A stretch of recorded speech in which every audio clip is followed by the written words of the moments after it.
भक्तजनों, माताओं, बहनों, सादर जय श्री कृष्ण। हमारे YouTube चैनल में आप सभी का बहुत बहुत स्वागत है। मैं हूं आपके साथ आचार्य धर्मेंद्र शास्त्री।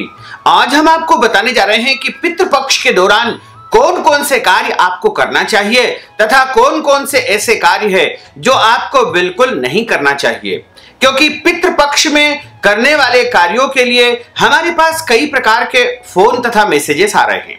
भक्तजनों की जो है प्रश्न आ रहे हैं कि हमको पितृपक्ष के दौरान कौन से काम करना चाहिए तथा कौन से काम नहीं करना चाहिए। तो आज हम आपको इसी विषय की जानकारी देना चाह रहे हैं। हमारे इस ज्ञानवर्धक वीडियो को अंत तक जरूर देखिएगा और अधिक से अधिक लोगों को शेयर भी करिएगा। भाद्रपद माह के शुक्ल पक्ष की पूर्णिमा तिथि से लेकर के आश्विन माह के कृष्ण पक्ष की अमावस्या यानी सर्वपितृ मोक्ष अमावस्या तक लगातार निरंतर 16 दिन के समय को पितृपक्ष कहा जाता है। इस दौरान हम अपने पितरों की तृप्ति के लिए तथा पितरों को प्रसन्न करने के लिए उपाय करते हैं, क्योंकि इस दौरान पितृलोक के द्वार खुल जाते हैं और सभी पितृ वायु रूप में अपने अपने परिजनों के यहाँ पर आकर के वायु रूप में भ्रमण करते हैं और छत के ऊपरी भाग में वायु रूप में निरंतर 16 दिन तक निवास करते हैं तथा अपने परिजनों से अपेक्षा करते हैं कि हमारे पौत्र प्रपौत्र हमारे लिए पिंडदान करेंगे, तर्पण करेंगे, श्राद्ध करेंगे, ब्राह्मण भोजन करवाएंगे तथा गरीबों और जरूरतमंद लोगों को भी भोजन करवाएंगे। तो पितरों की अपेक्षाओं को पूर्ण करने का आपका पहला कर्तव्य होता है, क्योंकि मनुष्य को पितृ भक्ति करना परम आवश्यक होता है।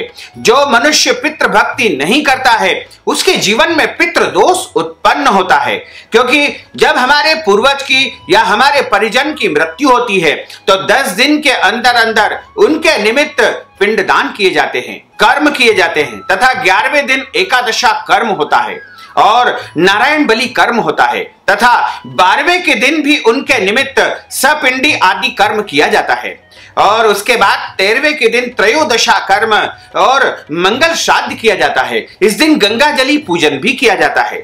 इसके पश्चात 6 माह व्यतीत होने पर 6 मासिक श्राद्ध किया जाता है तथा 1 साल व्यतीत होने के पहले पहले यानी 11.5 महीने में वार्षिक श्राद्ध संपन्न किया जाता है, जिसे बरसी कहा जाता है और उसके बाद तीसरे वर्ष महालया श्राद्ध किया जाता है, यानी पटा मिलोनी या पितरों में मिलन कहा जाता है। उसके बाद गया जी में जाकर के श्राद्ध किया जाता है। इस दौरान यदि हमारे द्वारा जाने अनजाने में कोई त्रुटि हो जाती है, गलती हो जाती है या फिर हम पितृ कर्म को अधूरा छोड़ देते हैं या जल्दबाजी में हम अपने पितरों के निमित्त कर्म नहीं कर पाते हैं या फिर पूरी तरह से हम पितरों को तृप्त नहीं कर पाते हैं, जलांजलि नहीं दे पाते हैं या फिर उनके लिए पिंडदान नहीं कर पाते हैं या फिर जिनकी अधोगति में मृत्यु हो जाती है, जैसे आत्महत्या कर लेना या फिर जो है सर्प के द्वारा काट लेना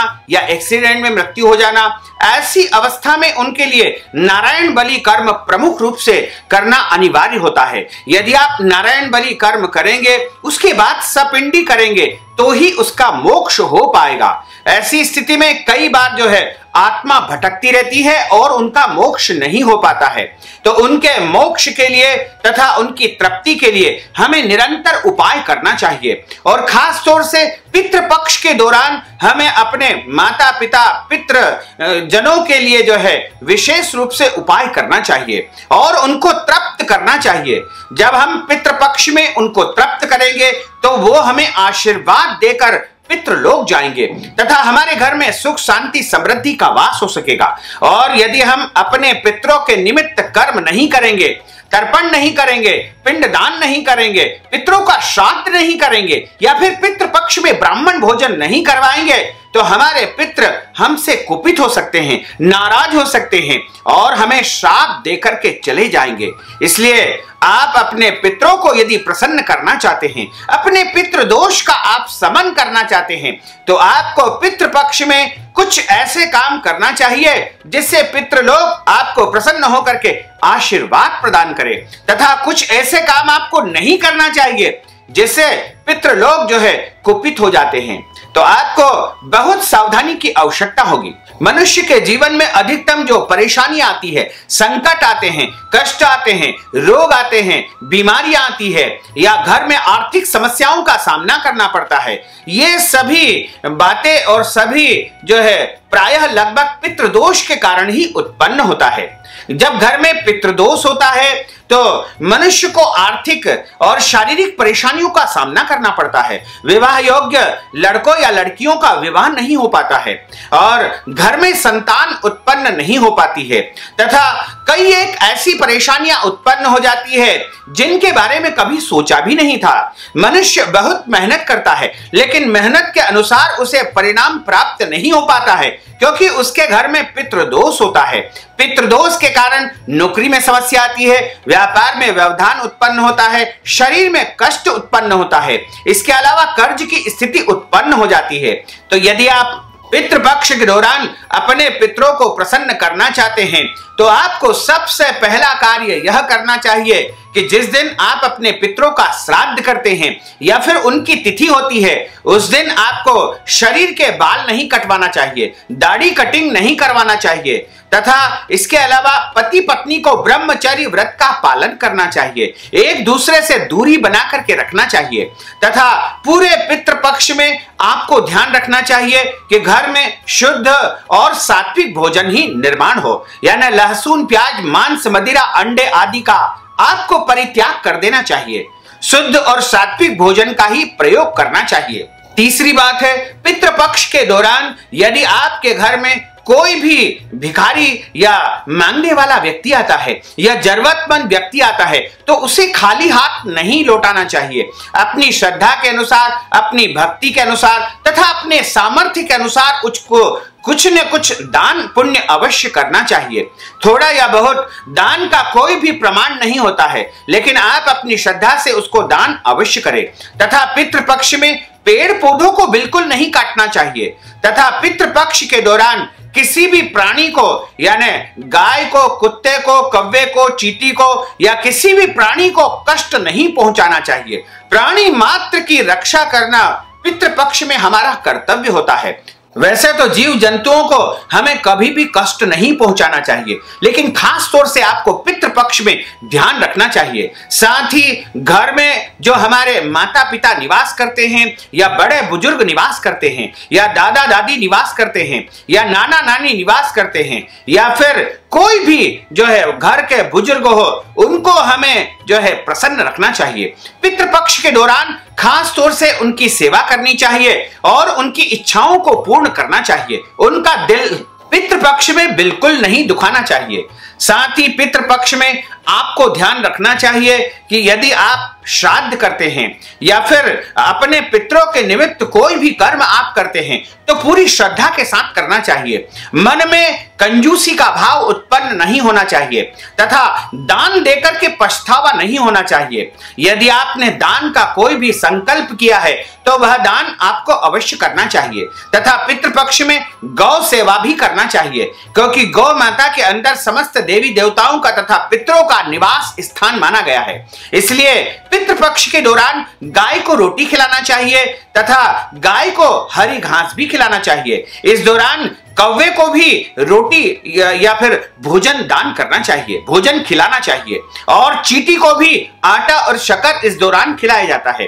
ब्राह्मण को भोजन भी इस दौरान करवाना चाहिए तथा पितरों के निमित्त हमको जलांजलि भी देना चाहिए और पितरों को प्रसन्न करने के लिए हमें पिंड दान करना चाहिए। यदि आप अपने पितरों को प्रसन्न करना चाहते हैं तो अपने पितरों की तिथि के दिन यदि आपको अपने पितरों की तिथि याद है तो उस दिन आपको एक तिल और गुड़ का पिंड बना करके उनके निमित्त दान करके गौ माता को वह पिंड खिलाना चाहिए और ब्राह्मण को भोजन करवाना चाहिए। यदि आपके आसपास कोई ब्राह्मण मिल सके तो आप उनको जरूर भोजन करवा दे। यदि नहीं मिल पाते हैं तो आप ब्राह्मण भोजन के निमित्त हमें नगद राशि पेटीएम के माध्यम से, फोन पे के माध्यम से, गूगल पे के माध्यम से या अकाउंट के माध्यम से भेज सकते हैं। हम आपके पितरों के नाम से, गोत्र से ब्राह्मण भोजन करवा देंगे। यदि आप हमसे श्राद्ध कर्म करवाना चाहते हैं, सपिंडी कर्म करवाना चाहते हैं, या फिर आप महालया श्राद्ध करवाना चाहते हैं, या आप अपने पूर्वजों का प्रथम श्राद्ध करना चाहते हैं, तो हमें आप बताएं, अपना नाम गोत्र बताएं, जिससे कि हम आपके पितरों का यह श्राद्ध संपन्न कर देंगे। साथ ही पितृपक्ष में लोहे के बर्तन में ब्राह्मणों को भोजन नहीं करवाना चाहिए। पीतल के बर्तन में, स्टील के बर्तन में आप भोजन करवा सकते हैं। चांदी या तांबे के बर्तन में भी आप भोजन दे सकते हैं, लेकिन लोहे के बर्तन में आपको पितरों के निमित्त भोजन का दान नहीं करना चाहिए। तथा जर्मन के बर्तन भी पितृपक्ष में भोजन करवाने के लिए ब्राह्मण को नहीं देना चाहिए। विशेष करके पत्तलों में भोजन करना चाहिए। तथा केले के पत्ते के ऊपर जो है पितृपक्ष में ब्राह्मण को भोजन नहीं करवाना चाहिए। इस दौरान केले के पत्ते पर भोजन करवाना वर्जित माना जाता है। वैसे अन्य समय में आप केले के पत्ते पर ब्राह्मण को भोजन करवा सकते हैं, लेकिन पितृपक्ष में ध्यान रखना चाहिए कि केले के पत्ते के ऊपर आपको भोजन नहीं करवाना चाहिए। यदि आप पत्तल में भोजन करवाते हैं तो पलाश की पत्तल या अन्य जो पत्तले बाजार में उपलब्ध होती है, उनके माध्यम से आप ब्राह्मण को भोजन करवा सकते हैं। जिस दिन हम अपने घर में श्राद्ध करते हैं, उस दिन घर की जो माताएं बहनें हैं, उनको बाल धोकर ही स्नान करना चाहिए, अन्यथा उनको श्राद्ध का संपूर्ण फल प्राप्त नहीं हो पाएगा। तथा पितृपक्ष में आपको बैंगन का उपयोग नहीं करना चाहिए। बैंगन की सब्जी बनाना इसमें वर्जित माना जाता है। तथा पितृपक्ष के दौरान आपको ध्यान रखना चाहिए कि पितरों को सबसे ज्यादा यदि कोई चीज प्रसन्न है तो वो दूध की वस्तुएं पसंद होती है, यानी दूध की खीर बना करके आप उनको भोग लगा सकते हैं। कद्दू की सब्जी भी उनको अत्यधिक प्रिय होती है, जिसे काशी फल भी कहा जाता है। इसके अलावा पितरों के निमित्त आपको जो है उड़द के बड़े बनाकर भी जो है ब्राह्मण को भोजन करवाना चाहिए, या दही बड़े बनाकर भी आप ब्राह्मण को भोजन करवा सकते हैं। इसके अलावा अन्य पकवान जैसे सब्जी, पूड़ी इत्यादि जो है शुद्ध सात्विक भोजन आपको तैयार करना चाहिए। पितृपक्ष में जो भोजन हम ब्राह्मणों के लिए तैयार करते हैं, उसको बिना स्नान किए आपको नहीं बनाना चाहिए। स्नान करने के पश्चात ही आपको भोजन तैयार करना चाहिए। तथा पितृपक्ष में अधिक मिर्च मसाले वाला भोजन का उपयोग नहीं करना चाहिए। प्रायः आपको पितृपक्ष में तैयार किए जाने वाले भोजन में घी का ही प्रयोग करना चाहिए, और घी के भोजन का जो है इसमें सबसे अधिक महत्व माना गया है। तथा पितृपक्ष में जो हम भोजन तैयार करते हैं वह शुद्ध और सात्विक होना चाहिए, और भोजन का भोग सबसे पहले घर के देवी देवताओं को लगाना चाहिए। उसके बाद पितरों को भोग लगा करके और पंच बलि निकालना चाहिए। पंच बलि का अर्थ होता है आपको 5 जगह 2-2 पूड़ियां या 2-2 रोटी रख करके उनके ऊपर सभी सामग्री आपको रखना है। तथा उसके बाद 1 ग्रास आपको सबसे पहले गौ माता को जो है प्रदान करना चाहिए। उसके बाद आपको कौवे को छत के ऊपर रख देना चाहिए। उसके बाद आपको कुत्ते के लिए निकालना चाहिए। उसके बाद आप मछली के लिए निकाल सकते हैं। उसके बाद आपको भिखारी के लिए भी आप प्रदान कर सकते हैं। यदि भिखारी नहीं मिलते हैं तो कोई भी जीव जंतु को या चींटी को भी इस दौरान आप भोजन वह प्रदान कर सकते हैं। पंच बलि का हमारे धर्म ग्रंथों में, शास्त्रों में विशेष महत्व बताया गया है। तथा पितृपक्ष के दौरान गया श्राद्ध करने का विशेष महत्व माना गया है। वैसे गया श्राद्ध यदि आप नहीं कर सकते हैं तो किसी भी तीर्थ में या ब्राह्मण के द्वारा अपने पितरों का श्राद्ध आप संपन्न करवा सकते हैं, तथा उनके निमित्त आप ब्राह्मण भोजन करवा सकते हैं। आप ब्राह्मण भोजन यदि करवाते हैं तो आप निश्चित रूप से अपने पितरों को प्रसन्न कर लेंगे। तथा उनके लिए जलांजलि हमें प्रदान करना चाहिए। जलांजलि का अर्थ होता है कि जल के द्वारा जो है उनको तृप्ति की जाती है। जलांजलि इस प्रकार दी जाती है, दोनों हाथ में जल भर करके अंगूठे के माध्यम से उनको जल दिया जाता है, और तृप्यध्वम तृप्यध्वम तृप्यध्वम इस प्रकार उनको तृप्त जल के माध्यम से किया जाता है। तथा पितरों के निमित्त जो है श्राद्ध श्राद्ध व तर्पण करने के बाद, ब्राह्मण भोजन करवाने के बाद गरीबों और जरूरतमंद लोगों को भी जो है भोजन करवा देना चाहिए, जिससे हमारे पितृ प्रसन्न होंगे। तथा पितरों की प्रसन्नता के लिए गौदान किया जाता है, अन्न दान किया जाता है, स्वर्ण दान किया जाता है। इसके अलावा भी आप पात्र दान कर सकते हैं, यानी जो भी दान आप करेंगे पितरों के निमित्त वह पितरों तक पहुंच जाएगा। इसके अलावा यदि आप अपने पितरों का श्राद्ध गया जी में जाकर के कर चुके हैं तो आपको फिर पिंडदान तथा तर्पण की आवश्यकता बिल्कुल नहीं है, लेकिन आपको उनकी तिथि पर उनके निमित्त ब्राह्मण भोजन अवश्य करना चाहिए। यदि आप ब्राह्मण भोजन नहीं करवा सकते हैं तो सीधा आटा, दाल, चावल, घी, शक्कर इत्यादि का दान भी आप कर सकते हैं, यानी कच्चे सामान का दान भी आप कर सकते हैं। तथा ब्राह्मण को आप नगद राशि के रूप में भी जो है भोजन के निमित्त राशि दान कर सकते हैं। तो पितृपक्ष में जो भी हम करेंगे वह सीधा सीधा हमारे पितरों को, हमारे मृतक परिजनों को प्राप्त होगा तथा वो हमें आशीर्वाद देकर ही इस पृथ्वी से पितृ लोग जाएंगे। साथ ही लोगों में जो है एक धारणा बन चुकी है कि पितृपक्ष चल रहा है इसलिए देवी देवताओं का पूजन नहीं करना है। अरे ऐसा कौन से शास्त्रों में लिखा है?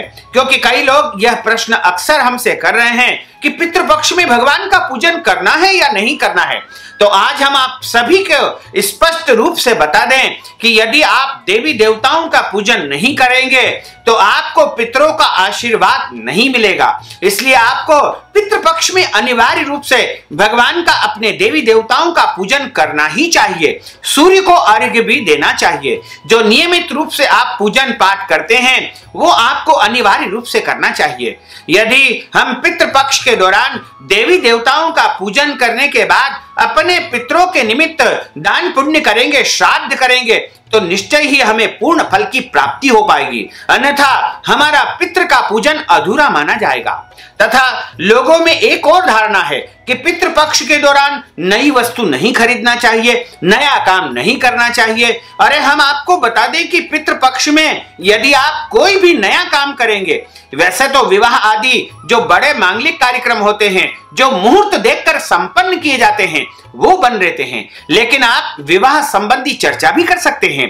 आप नया सामान घर में खरीद कर ला सकते हैं, आप नया अनुबंध करवा सकते हैं, भूमि, भवन, वाहन का आप खरीदारी कर सकते हैं, आभूषण भी आप खरीदारी कर सकते हैं, नए कपड़े आप खरीदारी कर सकते हैं। इसके अलावा कोई भी नया काम यदि आपको शुरू करना है, नया व्यापार यदि आप शुरू करना चाहते हैं तो वो भी आप शुरू कर सकते हैं। धन से संबंधित लेन देन या कोई भी विशेष खरीदारी यदि आपको करना है तो पितृपक्ष में आपको करना चाहिए, क्योंकि आप पितृपक्ष में नए कार्य की शुरुआत करेंगे, शुभ कार्य करेंगे और नई खरीदारी करेंगे, भूमि, भवन, वाहन आप खरीदेंगे तो आपको पितरों का भरपूर आशीर्वाद प्राप्त होगा और आपकी उन्नति होगी, प्रगति होगी और जो वस्तु आप खरीदेंगे उसकी दिन दोनी रात चौगनी वृद्धि आपके घर परिवार में हो सकेगी। इसलिए आप निश्चिंत होकर के नए सामान की खरीदारी करें तथा नए कार्य का शुभारंभ भी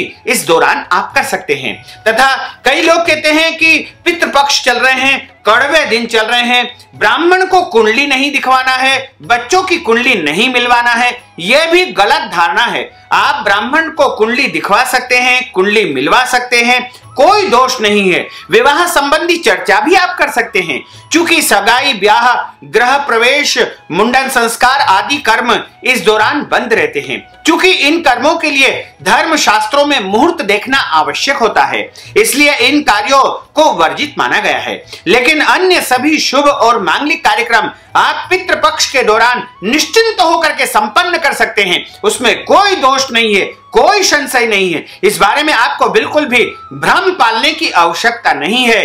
यदि आप पितरों का आशीर्वाद प्राप्त करके नए काम की शुरुआत करेंगे, नई नौकरी की ज्वाइन कर लेंगे या नए व्यापार का शुभारंभ करेंगे या नई खरीदारी करेंगे या नया सामान घर में लेकर आएंगे तो निश्चय ही आपको पितरों का भरपूर आशीर्वाद प्राप्त होगा, आपकी उन्नति होगी, प्रगति होगी, आप आगे बढ़ेंगे तथा आपके जीवन में सभी प्रकार का वैभव आपको प्राप्त हो पाएगा। पितृपक्ष के दौरान हमें झूठ नहीं बोलना चाहिए, क्रोध नहीं करना चाहिए, लड़ाई झगड़ा वाद विवाद बिल्कुल नहीं करना चाहिए तथा किसी भी प्राणी मात्र को हमें कष्ट नहीं पहुंचाना चाहिए। और पितरों की तृप्ति के लिए हमें तर्पण, पिंडदान, ब्राह्मण भोजन, दान पुण्य आदि अवश्य करना चाहिए। यदि आप ये सब कर्म नहीं कर पाते हैं तो नगद राशि के रूप में हमें पेटीएम पर, फोन पे पर, गूगल पे के माध्यम से तथा अकाउंट के माध्यम से नगद राशि दान करके पुण्य प्राप्त कर सकते हैं।